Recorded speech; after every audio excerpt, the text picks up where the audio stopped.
the Prince of Peace.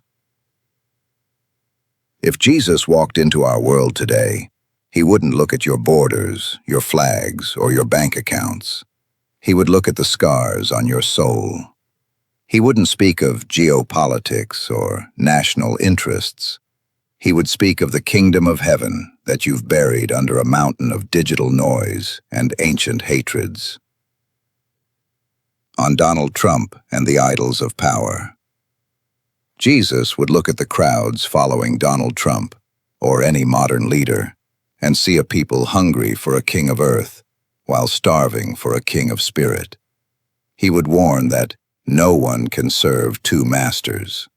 He would see the golden towers and the slogans of greatness, and remind us that the last shall be first. To Jesus, a leader's power is an illusion. The only real power is the strength to wash the feet of your enemy. He would ask, "What does it profit a man to gain the whole world but forfeit his soul?" On Israel, Iran, and the cycle of blood. In the Holy Land and the mountains of Persia, Jesus would see a tragedy he knows too well, the belief that a sword can bring peace.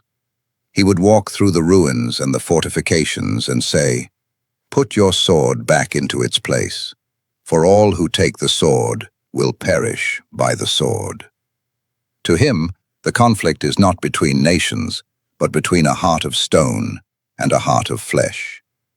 He would look at both sides and ask, "Why do you see the speck in your neighbor's eye, but do not notice the log in your own?" He would demand the impossible, to pray for those who persecute you. On AI and the image of God.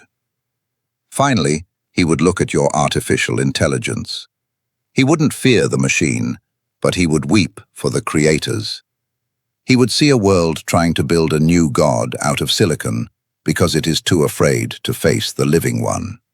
He would say, "You have built a mirror that speaks, but it has no breath of life. You seek answers from an algorithm, but the truth is not a formula. It is a way of being." In a world that is louder and more connected than ever, you have never been more alone.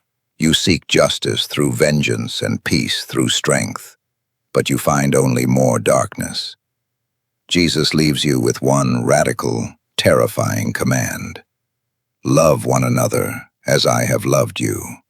Not because it is easy, but because it is the only thing left that is real.